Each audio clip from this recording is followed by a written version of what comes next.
You are listening to an American Free Press podcast.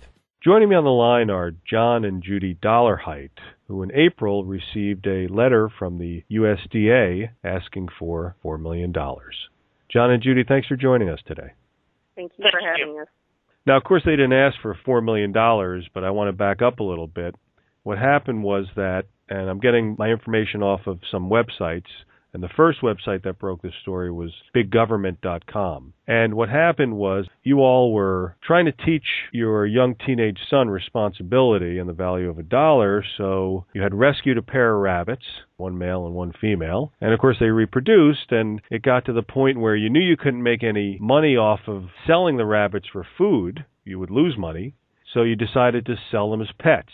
And you sold a few rabbits, but somehow it caught the attention of the U.S. government, who came knocking on your door and did an inspection, and then followed up by another inspection. And then in April this year, you got a letter saying that, well, we're going to fine you $90,000 because you violated a law, specifically 9 CFR 2.1, which says that you are not allowed to sell more than $500 worth of, in this case, rabbits, without being licensed. And of course, you contacted the USDA to find out if you needed to be licensed, and they told you, no, you didn't.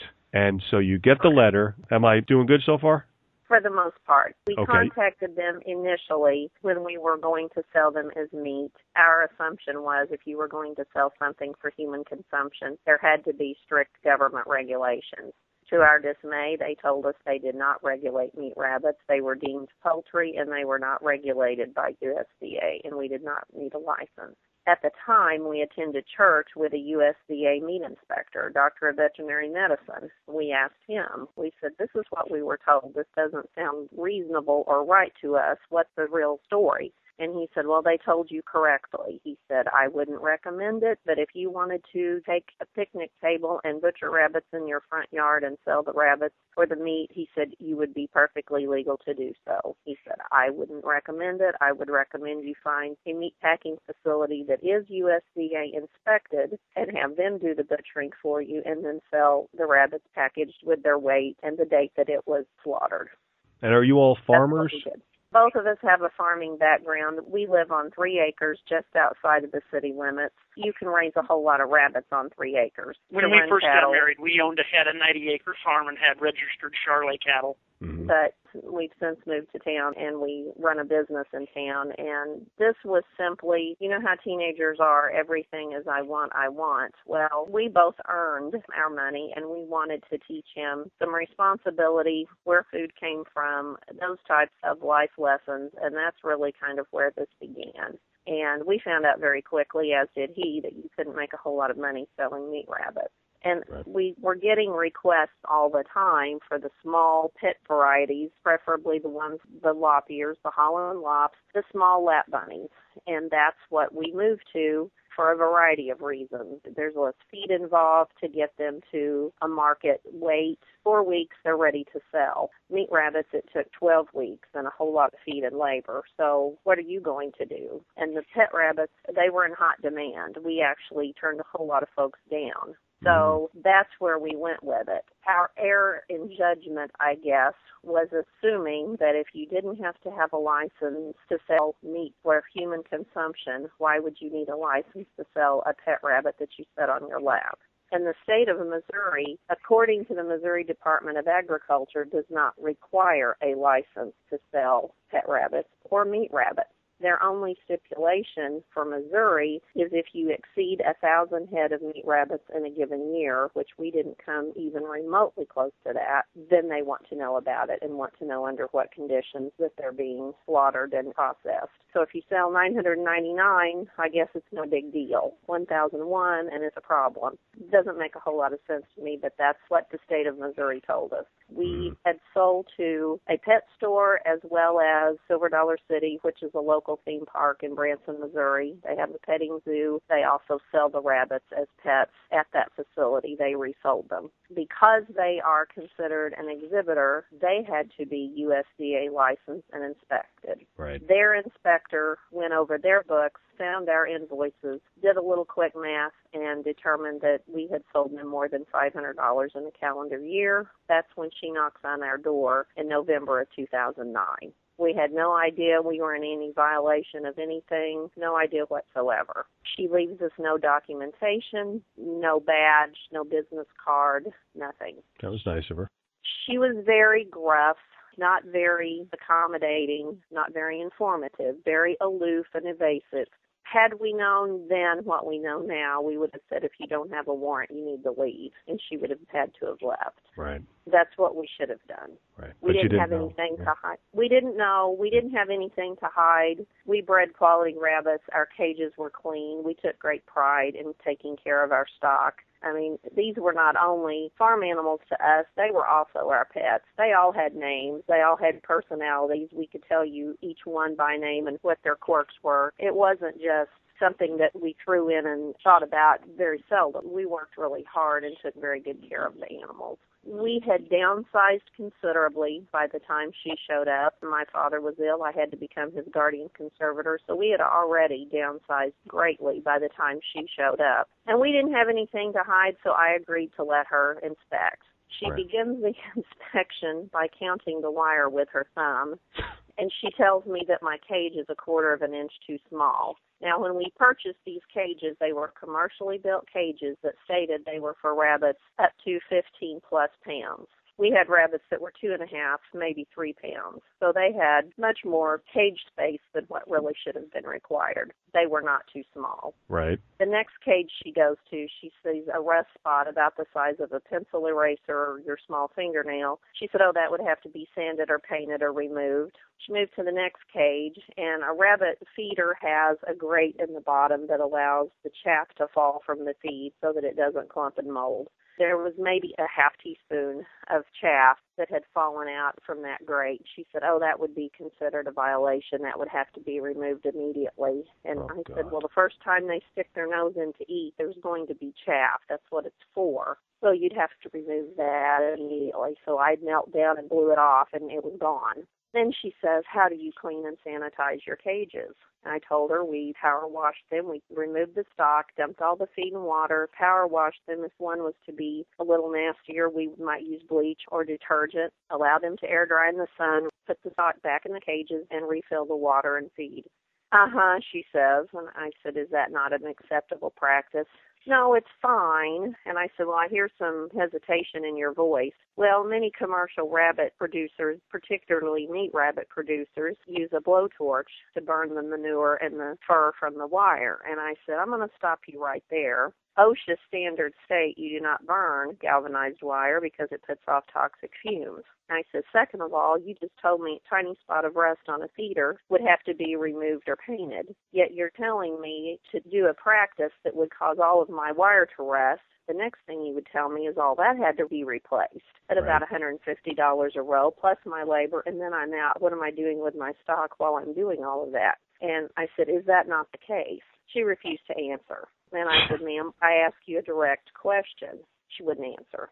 So as we were kind of looking at each other, and she said, so what do you want to do? And I said, well, I want to know what the requirements are so that I could even begin to see if this is feasible to come into compliance or not. I said, I need a checklist or a guide booklet as to what the cage size requirements is, what the watering practices are, if there's any indoor, outdoor stipulations, requirements, air conditioning, heat. Well, there's not a list for that. And I said, wait a minute, you just told me my cage was 1/4 of an inch too small. Now you're telling me there's no guide list and checklist for that? Which is it? And I had her, and she knew it, and it made her very mad. And I said, well, if there's no rule book, then how can anybody follow? Well, it's up to the inspector. It's up to the secretary. And I said, and the secretary is, well, that's me.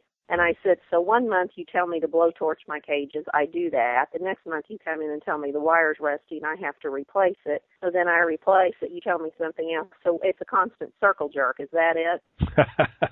And it made her mad, and she wouldn't answer. And she says, well, do you want an application kit or not? And I said, well, you're welcome to leave one with me. I said, we will look it over and discuss it. And I said, we'll do some investigating and call some other offices. She didn't leave me with anything. She didn't have one. She told me she would mail me one. Never received it. We didn't hear anything from anyone until January of 2010 when an APHIS inspector, his name was Daniel Hutchings. What does that stand for, Judy? APHIS, they are the regulatory agency for the Animal Welfare Act. They do the investigations and the inspections. If USDA... They're the law enforcement end. Gotcha. Of Okay. USDA. Gotcha. And I so understand. he called and demanded a meeting with us. And I said, if we refuse, he said that would be very unwise. I asked if we needed an attorney present. He assured me I probably did. So we secured an attorney. We scheduled the appointment. We scheduled it at our business. We did not do it at our home where the rabbits were. He arrived. To say that he was unprofessional would be an understatement. He looked like he had worked cattle all weekend or jumped off a boxcar from out of state. He was covered head to toe. His pants were slick with manure. He smelled horribly. He had a big beard with tobacco stains going out both corners of his mouth.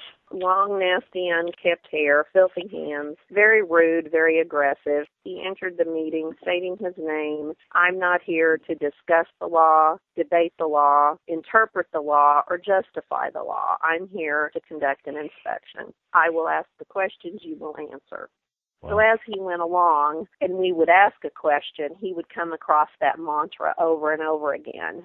Our attorney asked him, he had given our attorney this pamphlet that was from APHIS, and our attorney stated to him, I'm reading this, and he said, I'm an attorney, and he said, I'm reading it, it's extremely vague. He said, I see why anyone would have difficulty interpreting what the regulations are. There's very little specifics here, and it refers to all this other stuff elsewhere. He asked a couple questions. He told him the same thing. I'm not here to interpret, justify, explain, whatever, debate. I'm here to conduct an investigation over and over and over. God. So as we got down to the end, this went on for about 2 hours. When we got to the very end, our attorney said, okay, so if these folks just totally get out of the business, will that satisfy USDA? I'm not telling you to do that. I'm not telling you to quit. I'm not telling you to sell. I'm not telling you to continue. I'm not telling you to do anything. I'm conducting an investigation. He said, theoretically, if the Dollarhites got out of the rabbits altogether, would USDA drop the case? He said, well, it would look good to the review board. Okay. So we asked him when we would hear from him. He said he would complete his report. We would hear something in 2 to 4 weeks. 4 weeks, 6 weeks, 8 weeks pass. We hear nothing. Right. So John calls out to Colorado Springs. They inform him, oh, your file has been forwarded on to the federal office. You'll need to call out there. He calls the federal office. He speaks with Roxanne Folk. She's one of the USDA spokespeople, reviewers. She said, Mr. Dollarhite, your file is still on my desk. We're still reviewing it. I'm not finished with it. And I will tell you, though, we are going to make an example of you and prosecute you to the fullest extent of the law. And he said, what does that mean? And she says, you'll have to wait for my report, and hangs up the phone. Nice.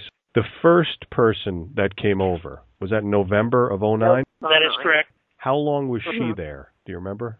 15 minutes. So she was just there to point out the little rust stain on the cage and tell you how to clean it up, even though she didn't know what she was talking about. She didn't give you a card, right? No. No badge. No badge. ID. Okay. That's what I was going to The only ask. thing that she had, the vehicle that she was in was a Ford Explorer with United States tags on it. Gone. It was a Chevy Trailblazer. Okay.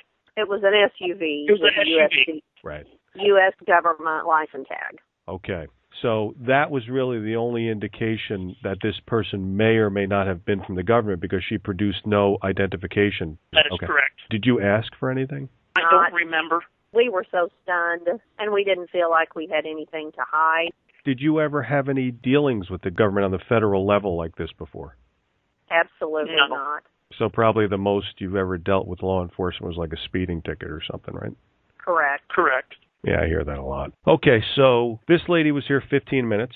this Grizzly Adams guy comes by who had just rolled in a bunch of cow manure, jumped off a train like a hobo or something, and so correct. he rolls in. He doesn't give you a card. He doesn't show you any identification, right? He did give us a business card. He gave us a business card, and I do believe he showed our attorney his identification. He did do that. Okay. So you had his business card before you called Colorado Springs?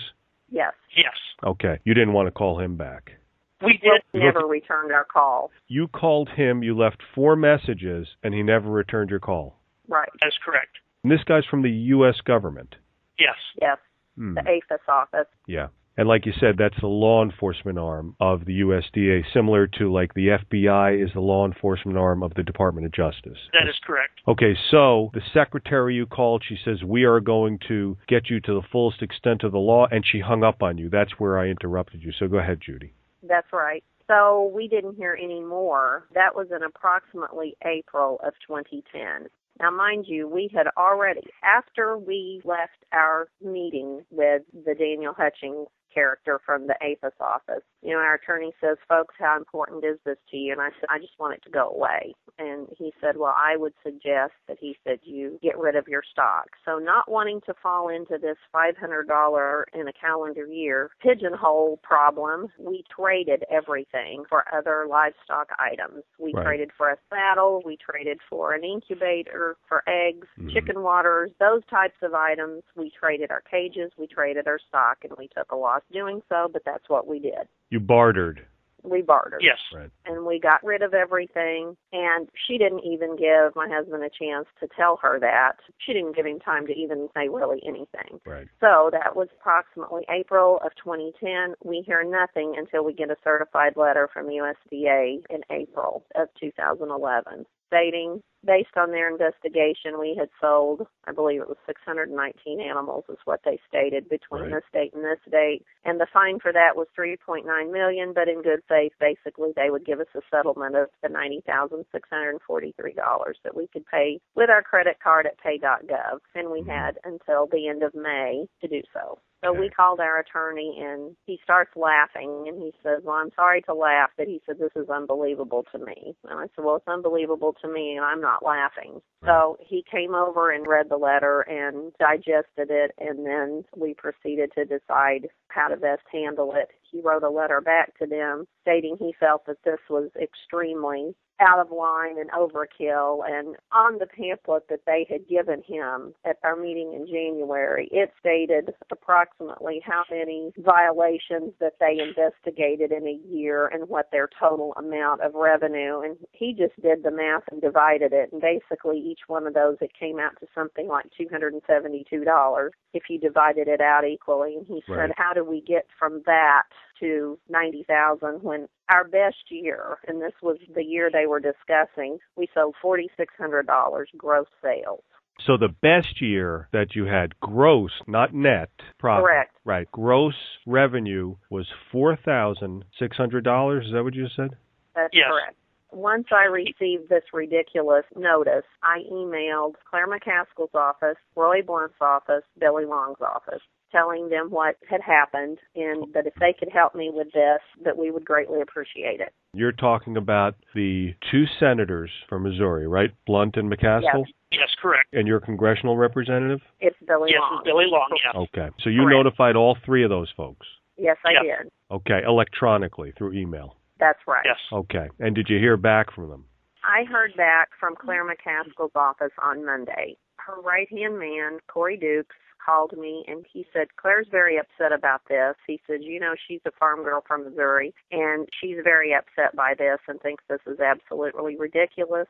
She's looking into it. She's going to be speaking with USDA, and he said, we will be in contact with you, which her office made several phone calls to me personally. It so happened we had a Tea Party group out of Branson contact us and said, we've heard about your story. We are going to hold a rally in front of the USDA office in Ozark, with or without you, but we would really like you to be there. Well, when you're in this position, basically from the advice of our attorney and from other people, any publicity to get the word out is in our favor. So we did go, and we were at this rally. We had about 50 people at this rally in front of the USDA office, and my phone rings. Claire McCaskill had no idea this rally was going on. Her timing could not have been better.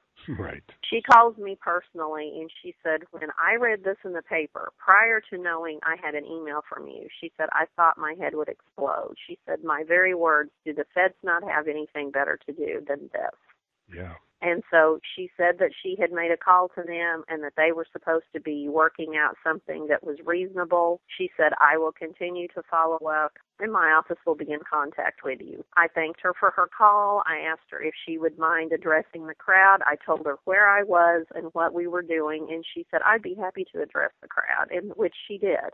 So after that, basically her office tells us that we would be hearing from USDA, and it was their understanding, Claire McCaskill's office, that if we allowed USDA to come and inspect our property, if there were no animals, no cages, that they would drop the issue without penalty. We got a letter. They stated they wanted to come do the inspection. They wanted disposition records, meaning they wanted to know precisely who and when and for how much were the animals sold. Mm-hmm. We did not operate that way. Dog breeders do. Rabbit breeders are a little bit different. We did not do that. When you sell something on Craigslist, you get a name and number of someone you sell a toaster to or whatever the item is. You don't. Right. You make arrangements, you trade whatever you're doing, whether it's money or whether it's items, and you go on your merry way. We did that for two reasons. I did not want to throw another breeder under the bus, nor did I want to have any tangible financial money that I was going to have to claim that was going to get me into further trouble with the U.S. government. So that's what we did. We agreed to the inspection. We scheduled it. Our attorney was present. We also had someone come and videotape. We also had the county sheriff come as our representative. Okay. They showed up. They brought the highway patrol. They were early. They wanted to go ahead and start the meeting, and I said, no, the meeting's at 3 o'clock, and our attorney's on his way, and they wanted to know why we had someone videotaping, and we said, for our records. They did not like that. The videotape lasts approximately 7 minutes. They came, there were no cages, there were no animals. They really didn't even look around the rest of our property. I expected them to at least walk out to our barn. They did not do that. They didn't walk to the back of the property. They looked around at where we told them the rabbits used to reside at our side yard in a shaded area. Well, I guess there's nothing here. We'll write up our report. We don't know how long it'll be until you hear from someone. These two agents that came were not represented here in Missouri. One was from Tulsa, Oklahoma, and the other one was from Fayetteville, Arkansas. So both of these guys were well over 100 miles away that they had to drive to get to our location instead of using a local USDA agents that are here in Missouri. So we thought that seemed a little weird. We didn't hear anything from them until we received another letter stating that they wanted us to agree to jurisdiction. Now, the lady that wrote that was Sarah Conant, which is the vice president of the Humane Society of the United States.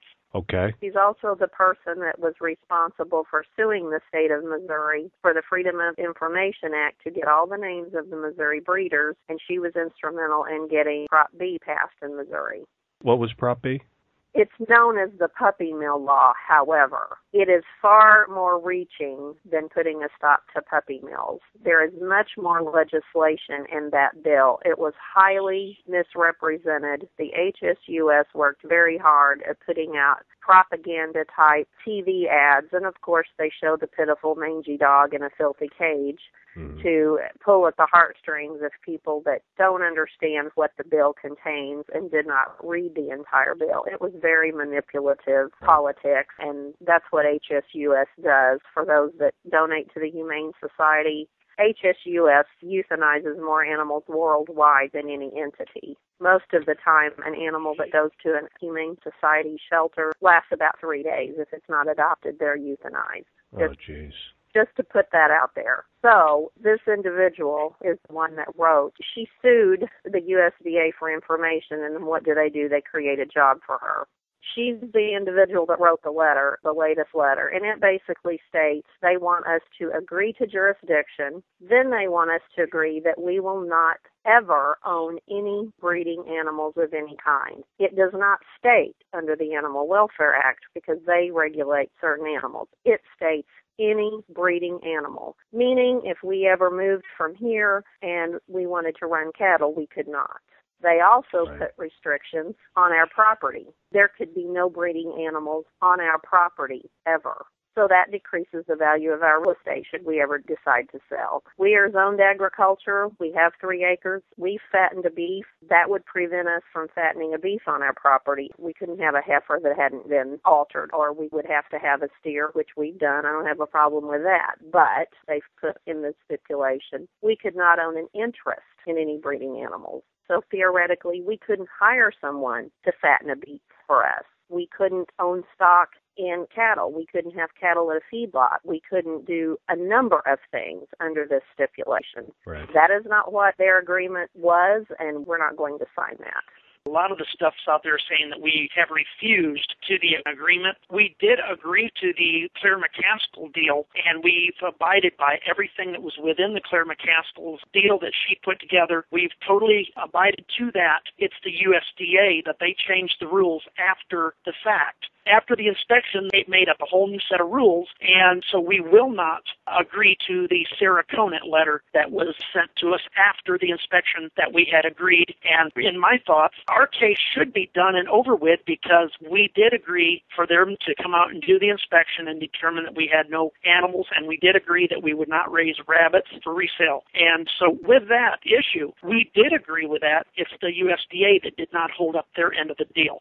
Okay. Now, this, of course, is something that I just found out about tonight when you told me that an article in your local paper. The Springfield News Leader has ran a number of stories, none of which have been accurate. They have been twisted and manipulated. There's another article that appeared in the Nixa Enterprise today. Mm-hmm. That is a carbon copy of the Springfield News Leader's letter. Same reporter, same article. And I told her personally, you've not reported the facts, you need to stop this. Well, what did I not report accurately? I gave her a laundry list. The article stopped for a time, but now she started up again. It must be a slow news week, I'm not sure, but she's printed the article stating that we did allow the inspection. She didn't bother to get her facts straight. That's something that happens all the time, Judy. Very frustrating. Yeah, it is frustrating. When the Springfield News Leader called us about a week and a half ago, I was with a customer at our business, and I told her, I said, I can't talk to you this second. I said, if you call my wife's phone, I think maybe he'll give you a comment, but I can't at that moment. I had to attend with my customers that I was working with, and so she did not call my wife. She just took it as that I had a no comment type of attitude, and she wrote a story which was absolutely incorrect. Like Judy was just saying, she made it sound as if we thumbed our nose at the USDA and did not allow them to make this inspection. Well, she didn't even have her facts right. So once this goes out onto the AP, we had local TV stations, and we had a local radio station, and we had other, like Danbury, Connecticut, ran the same story, and Columbus, Ohio, all running incorrect information that she just didn't take the time to even try to. She could have got online, and she could have pulled up. The inspection is on YouTube. Why don't you give the listeners that address? Well, if you just type in my name on YouTube, you'll get about 100,000 hits. If you go to Google, I'll do it while we're talking right here, and I'll give you what the name of the YouTube video is. Judy will keep on talking, and I will find it for you. And let me give the spelling of your last name. It's dollar, like the U.S. dollar, and then Hite, H-I-T-E, so it's Dollarhite. John and Judy Dollarhite. Judy's not listed on anything with the government. I'm the only one that is the felon, it looks like. Judy is just my spokesperson. Well, she's a great spokesperson. You know, you must have really got them mad, Judy, because you seem like a person who is definitely going to dot your I's and cross your T's. We operate under the law. We have never tried to not report. We reported our income. We contacted USDA when we first started this endeavor. We were on a fact-finding mission asking for information. Our local office, we're water and soil. We don't know anything about that. You'll have to call Colorado Springs. We did talk to them. They tell us we don't need a license. We went a step further and spoke with someone whom we went to church with that dealt in the industry. We got information from him. all which has been accurate. And we also talked to the Missouri Department of Agriculture. They tell us, no, you don't need a license to do that. Is that what you were going to say, John? Yes. Yeah. I mean, the MOAG says that there is no rules or regulations regarding pet rabbits, fur rabbits, or meat rabbits. Only meat rabbits once you butcher more than 1,000 heads. And so at that point, if there is no rules or regulations, I mean, we've already done all the fact-finding that we thought was necessary. Right. And, of course, the article in the paper today says Dollarhites won't agree to settlement. Terms of document ridiculous, they say. And what you were talking about earlier was that if, let's say, I wanted to buy your 3-acre piece of land, if you agreed to this settlement and I wanted to raise animals on there, I couldn't. Is that what you're saying? That's correct. If we agreed to the settlement offer as they've written it, that is correct. Right, which you're not going to. You couldn't have a horse. You couldn't have, correct. All they told us that we could have would be one spayed or neutered cat or dog, which we have neither, by the way, right now, and I don't plan on any. But I don't feel like I should be treated any differently than my neighbor. And they've also stipulated that we would have to permanently disqualify ourselves from ever obtaining a USDA license to do anything. If it's about people becoming in compliance, why would you tell someone they're not allowed to apply for a license? That makes absolutely no sense. Does Senator McCaskill know about this latest matter? She does. Did she say anything, or do you have any idea what she's going to do? She must be fed up with this at this point, right? My last conversation with her assistant, Corey Dukes, was that she was going to speak with the higher-ups of USDA and see if that they could not get this resolved and get it handled. I have not spoken to him. It's been, 4 or 5 days. I haven't heard anything further. We did receive a letter from Congressman Billy Long. It was a very, very good letter. It was quite scathing of the USDA that he had put in there several points that they had ample time to work with us and try to work this out before it ever even became a violation issue. In the letter, he said that they could have spoke with us and pointed out what needs to be done and been nice and friendly. His letter was very, very good, and that was forwarded to the USDA also. Mm-hmm. Let me just read the statement from this spokesperson, Mr. Sachs. He said that, and this was just released a couple of days ago, Mr. Dollarhite did not accept the agency's revised settlement proposal. The Dollarhite case remains under agency review as we evaluate our options for resolving the matter. We typically refer cases to our Office of General Counsel for litigation when we cannot resolve a case through a settlement agreement, but there has been no formal USDA decision at this time in terms of our next course of action. So really this is just kind of like a boilerplate email that he sent out. Right. What about the fine? Where does that fine or settlement, where does that stand right now? We're not paying it. I don't know where they stand, but we're not paying it. I'm not paying $1. Back in January of 2010, when the APHIS agent was there, if within a couple weeks or so, if they would have written us a traffic ticket for, say, $1,000 or less, we would have probably been compliant. We would have wrote them a check, and we would have been on our own merry way and not raised rabbits and been happy. He even eluded. When we asked him if we completely got out of it, would that satisfy them? And he told us it would look good to the review panel. I said, okay, but they're still going to consider us in violation, correct? And he said, yes. I said, so what are we looking at ballpark for a fine? He said, at the most, $1,000. He said, maybe $100, maybe $250. He said, at the most, $1,000. He did make that statement to us. At 6 to 8 weeks, had they come back with that, we wouldn't have liked it, but we would have paid it. We more than likely would have still gotten out of the rabbits. We would have paid it and gone on. That's not how this went down. When the federal government come to me and said that it's a $3.9 million fine, and they were going to be real nice and generous and say that they would take a settlement offer of $90,643, I've taken the position I'm not paying that. I'm not paying one penny to them. They had their chance. I do not believe that we are within their jurisdiction because the state of Missouri does not require a license. I was at a dog breeders meeting last night with the Department of Agriculture as the keynote speaker, and the dog breeders, they do have to have a Missouri license. However, they do not have to be dually licensed with the USDA. The USDA is optional for the dog breeders. So if Missouri does not require rabbits to be licensed, from my thoughts, if the same rules would apply, it would be an optional for us to be USDA certified. Now, with USDA certification, you are able to sell outside of Missouri. We have never, ever sold any rabbits outside of Missouri. We only sold our rabbits in 3 counties. Right. They're still asking for the $90,000.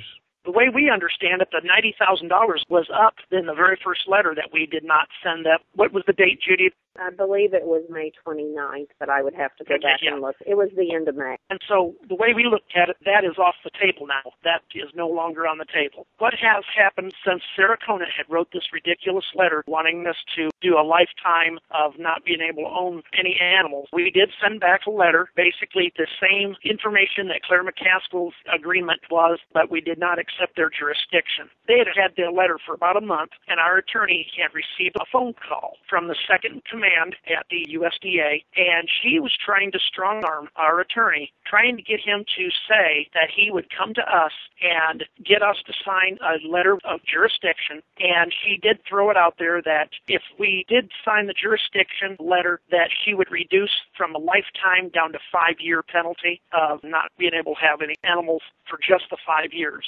So our attorney says, well, I will have talked to Mr. Dollarhite, says you will need to get this letter to me with what you're wanting to do. But he says, I will tell you, if you don't have jurisdiction, you don't have jurisdiction. If you do have it, then use it. But he says, if you don't, then you need to leave the Dollarhites alone. About another 5 weeks now has passed, and we have never yet received another letter. He asked her if he would have it in his email by end of business day, and she stated that she would do that. That will be 5 weeks tomorrow that he received that phone call. The lawyer that you used, I read in one of the articles that you wanted to find a lawyer who understood the farm business. This is the same lawyer that you've had from the beginning? It Yes. is, and we've also been in consultation with a couple of other attorneys that have given us advice. They have not charged us. They've been helpful. They've also reviewed this attorney's information and given us some advice, which he has taken, and we've gleaned some other legal advice from them. But he is the attorney on record, and he's the one that has written all of the correspondence to the USDA and conversed with them. Right, and that's probably costing you a little bit of money, right? Unless he's doing it pro bono. No, he's charged us. He's been good to us. He's been fair. Yes, with any attorney, it gets expensive. No one wants to pay attorney fees. No, of course not. Yes, it's been a hardship. Why do you think the USDA is doing this? I'm sure you've had plenty of time to think about this because they've kind of turned your whole life upside down here with this. There's no closure, it seems. What's motivating them to do it? You've never done anything more than a speeding ticket. You're not a terrorist. You're regular Americans with kids. You obey the law. You try to make money. You try to put bread on the table. You try to teach your kids how to do the right thing. Why are they coming after you? We feel like it's to set a precedence in case law. Not only have the HSUS come down on the dog breeders, the cat breeders, the pet breeders, they're trying to make horses deemed as pets. And slaughter of horses is no longer allowed in Missouri. And in fact, we got a canned response from Roy Blunt's office to our email about the horse slaughter issue. And at first, I took that as you have to be kidding. Well, upon further investigation, if you own a horse in Missouri and anywhere, is my understanding, if you have a horse slaughter is nationwide. It's nationwide. A horse cannot be butchered regardless. But when you had a nag horse, they used to make glue out of them or a variety of things. Mm-hmm. Now that's illegal. And if you have a horse that's down on your property, no longer can you go out and put the horse down with a shotgun and bury the horse or call the dead wagon to come get it and it be disposed of. Now you have to get a vet involved, and it's extremely costly. And a lot of the vets were against this because they say the horse suffers. It doesn't die in a matter of seconds. It takes several minutes. And they jerk, and they twitch, and they suffer. A bullet's instant if you do it right. Besides that issue, the vets say it takes a great amount of chemical to produce the desired effect to kill a horse. And then they require that you bury the horse, which then it goes into the groundwater. Not a real environmentally friendly practice, but that's the way it is now with the horse market. So there's a reason that horses used to be worth something, at least if you didn't ride it or show it or use it in rodeos or in horse racing or whatever. They had some value. They at least could be sold for slaughter, not so anymore. There are instances, and we've heard about this in our area, where folks are hurting. We're in a drought. There's a lot of folks that don't have feed to care for their animals. They go and take a horse to the auction. It doesn't sell. So here they're out the yardage and what it charged to go through the auction. They go out to their trailer. They might have brought one horse to the auction. There might be 3 horses in their trailer because guess what? Somebody else brought theirs and it didn't sell and they couldn't afford to take it home. Now what do? And that's happening. So what is a person supposed to do when they can't afford to feed them? They can't put them down. There's no horse slaughter any longer. Now you're stuck. And we read an article not too long ago about a donkey or a burro or something that got loose. They contacted the Humane Society. Oh, they didn't have the resources. They couldn't take it. They didn't know what to do with it. Well, what's somebody else supposed to do with it? Your options are what? When you've got a horse that's suffering and is old and is unhealthy, they used to do the humane thing and put it down and do the environmentally friendly thing and make glue out of it. That's not allowed anymore. I'm on YouTube, and the video of the inspection appears that it has been pulled, the actual inspection with the USDA agent. I'm actually seeing every video that has been taken of us, but that particular one has been pulled. You mean YouTube pulled it? Probably under the direction of USDA, wouldn't surprise me. It's your YouTube channel, right? I'm looking at it right now, yes, and it is gone. When was the last time you saw it on YouTube? A couple weeks ago. Going through all the different videos, and that is not here. Wow. The pre-inspection is here. Judy, what were you saying? Something else we've discovered. Mm-hmm. Anytime I've done any searching, looking for cases similar to ours, if I were to find one that had gone to trial, it necessarily didn't say that those that were under fire won, but if the outcome sounded like possibly that they had prevailed, on the USDA website that comes up as missing and unavailable and a 404 error every single time. But ones that USDA have prosecuted and they've collected a fine, which most of the time is in the neighborhood of $25,000 or higher, that's posted. I find that very curious. Sounds like this is something that needs further investigation. Do you think Senator McCaskill will go with you all the way on this? I don't know. It'd be nice if she would, but it's hard to tell. I don't know if the lawmakers are really wanting to really try to take up our case to get too dirty on it. Right. How has all this changed your view of our government, of our country? Has it changed your view? It's drastically changed my view. In what ways? I used to believe in our justice system. I don't. We've been contacted by another person who had a large rabbitry. She was known nationally as a very, very quality breeder, quality stock. She has a 17-time grand champion. The House Rabbit Society stole from her premises without a search warrant. They entered her premises and stole 163 of her rabbits. 17-leg grand champion show rabbit that has now been spayed and neutered and has been sold for $25 to somebody. And this lady's case still has not been heard by a judge. Her name is Debbie Bell. It's out in Colorado. She was a university professor. She's been raising rabbits since around 1980. She was called by a neighbor and said, someone's in your barn stealing your rabbits. You need to hurry home. She was met by law enforcement, forced into a patrol car, not allowed into her barn. She had an air-conditioned barn, automatic waterers. They turned off the water, said the rabbits didn't have water. They turned off the swamp cooler. They opened all of the doors, and it was a very hot day, and they stated to her, do you know that it's 84 inside? And she said, well, it's 94 outside. You've opened the doors and turned off the swamp cooler. I'm surprised it's not hotter. They did not present her with a search warrant. It was probably 4 to 6 hours after the fact that they had taken her rabbits that they produced the search warrant. She tried for an injunction to stop the spaying and neutering of the animals. A great many of them had already been done. The judge threw it out because at the time that they took the animals, they informed her that there would be a charge of at least $5 to $8 per animal per day up until her hearing, which it was going to be at least 30 days. Well, she did some quick math and realized that was in the neighborhood of $24,000 for 1 month's worth of care. She could not possibly afford that. So they forced her to... Under duress, she did sign a release. And the judge stated because that she had signed that, she voluntarily relinquished her rights, and he threw it out. Sounds like these people are from a different planet. That's what I can't figure out. John, has this changed your view of the U.S. government and your country? Yes, it has. me and my wife has always thought is the USDA was an educational arm of the United States government for the farmer to help the farmer make their farm more profitable, to educate and inform of what new technologies are coming down the pike. So when a USDA agent showed up, we were not scared of them. We were, like, oh, right. Hi, how are you? Right, sure. What can we do? Okay, we thought they were here to help. Right. We didn't ask for any help, but that's the first thought that came into our mind. The U.S. government here is wanting to help educate and maybe make us more profitable, and then to totally be the other direction where everything that the lady was here for was trying to figure out a way that she could write up a violation.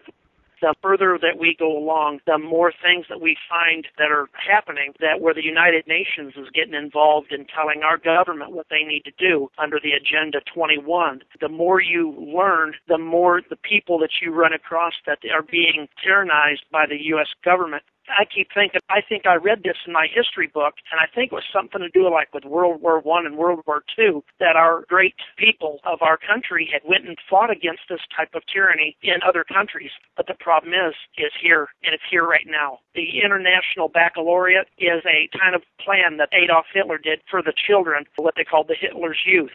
Right now, the UN is pushing this in our local school districts. We have the Humane Society that are wanting to eliminate all animals. They want to put the animals back to their original state. So that means no dogs that have been crossbred to make another breed. They want it to go back just to the wolves and the coyotes. They want to rewild the America. This Agenda 21 is right on the front page of the United Nations website. If you read the first paragraph or two, it sounds good. But the further you read and the deeper you go, and I know we sound like crazoids. If I had heard myself 2 years ago to now, I would have thought I'd lost it. Right. I had never in a million years thought that this is what our country would come to. But Obama has also passed the 2011 Food Modernization Act. Food's now a controlled substance. You cannot grow tomatoes and cucumbers and watermelons and sit on your street corner or go to the farmer's market and sell those. You have to have a USDA license to do so, and they only allow you one. So if you get a license for tomatoes, don't be caught selling watermelons and cucumbers. The fine, first offense, is $400,000. Did you know that's out there? Yes. Wow. There's a story that just came out this week about the EPA has now made hay a pollutant.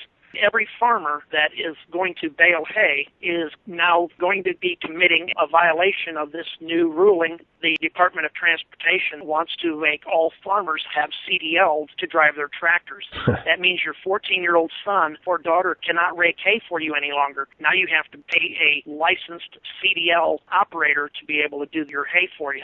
Everything in the Agenda 21 is a direct attack on the American way, and all of our things that we take for granted is basically going to be illegal. Right. And you never thought about this stuff before this incident? If somebody would have said something to me, I would have said, oh, whatever, this is crazy. You're nuts. But now we're finding that a lot of people may think that we're nuts now. Anybody that thinks we're nuts, we pull up Agenda 21 and say, read it for yourselves. And the people will read it and they'll come back and say, oh, my God, this is unreal. Anything you hear that says sustainable development, that is also Agenda 21. Those are two of the interchangeable terms. And let's hope that Obama does not sign this next year, but my fear is that he will. I'm confident. I've got the awful feeling in my stomach that Obama is going to go and he's going to sign the Agenda 21, and at that point in time, America is gone. The Agenda 21, it's been out there a long time, and the first warrior has been Sheriff Richard Mack from Tucson, Arizona, that he fought back the Brady Bill. That was one of the very, very first attacks on the United States on our rights, and that was straight out of the Agenda 21 when it was brought forth to the World Conference, I believe in 1992. Clinton brought that home and put the Brady Bill in. And, this one lone soldier, he went out there and he says, no, U.S. government, you can't take our guns away from us. This is America. You will not take them. And he took it all the way to the Supreme Court, and they did win. And we still have our guns today. So that was one of the very first battle zones of this Agenda 21. And it has been pretty quiet for the last several years. We've been basically being slow-boiled. A little piece here and a little piece there, and everybody seems like everything's okay. That's right, a death of 1,000 cuts. Yes. Mm-hmm. A lot of people would agree with exactly what you're saying because the evidence is there to show that that is the case. Obama, of course, was promoted into that office by socialist globalists, and you'll hear people talking about, oh, Obama's a communist. Well, the fact of the matter is that if you trace his beginnings and the individuals and the groups who did support him financially and get him into that position, they are Agenda 21 types. They're globalist types. They want to snuff out nationalism and bring in the United Nations. This isn't fear-mongering. This isn't anything other than the facts. What this reminds me of, what you're talking about, reminds me of the whole global warming matter. I was completely unaware of that until I read a book, The Global Warming Deception, and talked about the ClimateGate affair where all those emails were released WikiLeaks fashion that showed that they were just creating this whole global warming charade, this facade. In fact, we have been cooling since 1992. So what you're saying is that what's happening to you is part of this whole globalist agenda to pretty much take away any rights we have and have the United Nations come in and do things the way they want to. And it makes sense. How have your friends and neighbors reacted to all this? Our community has been very supportive. We've had customers walk in our shop and just bear hug me, and I'm so sorry you're going through this. Is there any hope? Is there any end in sight? We're praying for you. We're thinking about you. We're supporting you. Who do I need to write and call? Right. And initially, when this first started, and we went to the media and we started talking on different talk shows and different local outlets, their phone lines were jammed.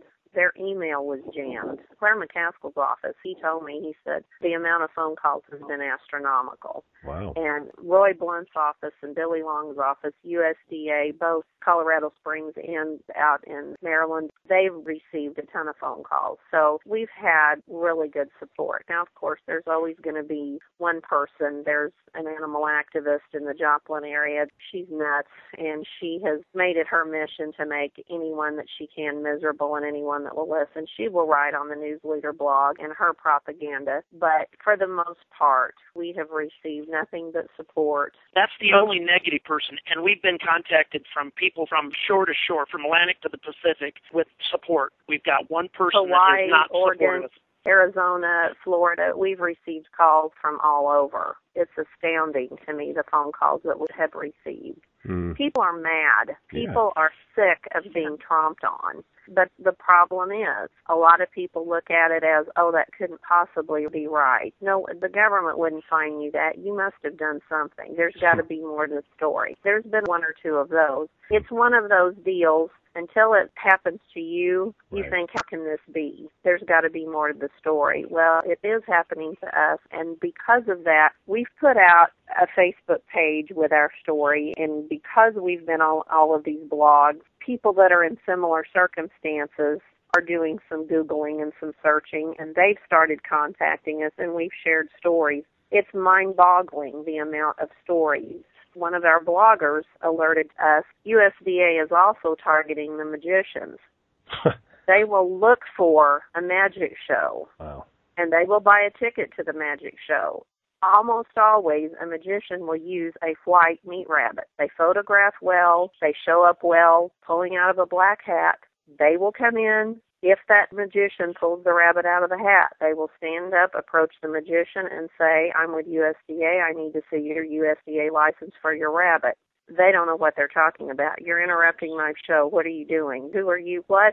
That is a direct aggression and insubordination of an officer. Here's your fine for that, and here's your fine for not producing a license. By the way, you want to get that rabbit license, I'll be back and checking up with you. Too bad the magician can't make him disappear. Absolutely. Yeah, there you go. That'd be great. In our business with selling the rabbits, we did sell rabbits to magicians and photographers for Easter, that they would take photographs of the rabbits with the little kids holding them and for their Easter photographs. We were on KY3 television because one time before Easter, back in probably about 2008 or so, the photographer had taken photographs of the news anchor's children, and so she wanted to have us on the air to talk with people about how to care for the animals. So this was not something we were trying to hide in any shape or form. We're out trying to help people when they are picking out a rabbit, just like they would a dog. With rabbits, we're talking a $10 rabbit, where when you get into dogs, there's sometimes several $100s.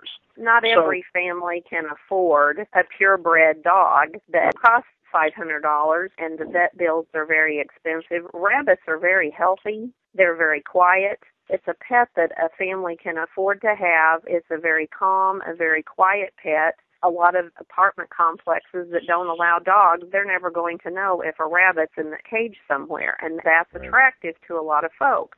But our message was, don't go out and get a child a rabbit for Easter without discussing with the family, with the child. It's a long-term commitment. Rabbits can live 8-10 years. Right. It's a long-term commitment, and that was our message. We talked about the health. We talked about what you do and you don't feed them. We talked about nail care. We talked about those issues. If we had anything to hide, we certainly wouldn't have been on the news. Yeah, I read that where you said don't feed them lettuce. I read that in one of the articles. Absolutely not. That is a kiss of death to a young rabbit to do that. We have been in some rabbit barns that were deplorable. We have spoken with some rabbit breeders. They were not the most economically advanced folks. Very poor, many of them not educated. There are quite a bit of them out there. Mm-hmm. I think really the individual that first came, I think she thought she was going to come and find filthy conditions and some backwoods hick that couldn't think for themselves, is what I really think she was thinking she was going to find. And when I challenged her and caught her in the fact there are no regulations for cages, she didn't like it. She didn't like that she couldn't take pictures of deplorable conditions because they didn't exist. Right. And I really regret that I didn't photograph and videotape that whole episode. Had I known then what I know now, I definitely would have. And that is a message to anyone out there. I don't care what the situation is. If it's a stop for a traffic ticket or whatever it is, you better be recording. That's right. Audio and video. I don't care what it is. If they come to your house and they say that your child hit another child and whatever, you better be videotaping to make sure, because it's your word against theirs, and if you don't have it documented, it makes it really difficult. Yeah, it does seem like the USDA, in this case, is really overstepping its bounds and really bringing something to the American public that they really don't want to see. How can listeners keep up with your story? Do you have a website for this? Where can they go? Well, Facebook is where most of our stuff is being done. The Dollar Value Rabbitry webpage is technically there. We do not have any content on it this time. We've got it paid for, I think, for another 5 years. But we wanted to get it pulled down so the USDA would look to them that we had stopped our business. So basically it just has information saying Dollar Value Rabbitry went out of business in 2010. We are looking at trying to create something with that webpage to possibly bring in some donations to try to fight back the USDA. We are not actively trying to take donations. We've had a few donations from just locals in our area, but we do have a Facebook page, and under the Facebook page, a little over 200 members on that right now. USDA Tyranny of the Dollarhite Family, if anyone wants to go to that page on Facebook. I'm sure a lot of people will as they're listening to this interview. It's USDA Tyranny of the Dollarhite Family on Facebook, right? That's correct.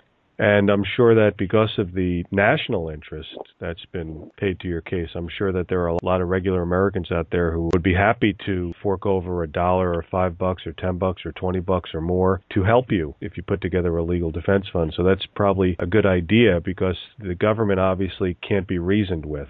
Has anybody from the state of Missouri approached you to fight the federal government off? If not, have you thought about approaching somebody? I contacted the Attorney General's office, and they said, well, we don't defend people, we defend the state. They said, you'll just have to deal with it with your own attorney. So that was the comment that I got out of the Attorney General's office. We did talk to the director of MOAG and the manager of MOAG, and basically they're like, have fun. We know who you are, but you'll just have to deal with this one all on your own. Right. So the state doesn't have any interest in perhaps defending states' rights against the encroaching federal government. That's what you're saying. Not at this time. Nope.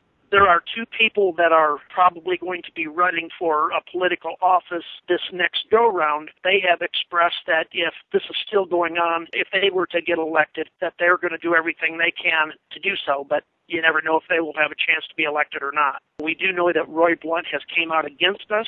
Claire McCaskill has been for us. And after a long period of time, Billy Long finally did come out for us. So that's where we are with the political. It doesn't appear that we have anything else going on that's going to help us there other than great people that are listening to your show. Politics has left a really bad taste in our mouth at this point. And of course, finally, this whole thing started when you were trying to teach your teenage son about money and business. Do you have any other children? We do. We have 2 boys. And what are their ages? 19 and 11. And how has this whole thing affected them at all? It has. It's affected them a great deal. Our youngest child is still in school. You know, he has to deal with when these bogus articles come out in the newspaper. He's had a couple kids make some obnoxious remarks, and he's pretty tough. He said, you don't know the whole story. He says, mind your own business. He said, you don't know the whole truth. But it is difficult. You know, our older son, we started this endeavor with him, and he says he feels guilty. He says, you did this to get me started out in life, and he said, I feel like this is partially my fault. You tell them it's not, and you reassure them, and we have a great amount of faith. We've met some incredible people. Had we not gone through this, that we probably would not have been in contact with. I keep telling myself, God doesn't give you more than you can handle. I have lost half my hair. I had to cut off my hair. I had a full head of hair. I had to cut it almost all off. It's starting to come back. I'm leaning on my faith, but I don't have faith in the federal government. I have faith in God above. And so he's been good to us, and he will sustain us, and that's pretty well where we're at. Right. John, how about you? It'd be the same. That's all we can do is just try to comfort our kids and lean on God and our friends. And we are very thankful that of the people that have came out and showed their support. John and Judy Dollarhite, I want to thank you so much for the time you spent explaining all this to the listeners. And I know that I'm going to be following this matter closely, and I wish you the best of luck, and I hope that your Facebook page goes viral and you get a lot of donations if, in fact, you do decide to do that and you take on the federal government and you win. Thanks again so much for your time. Thank you. We appreciate being on.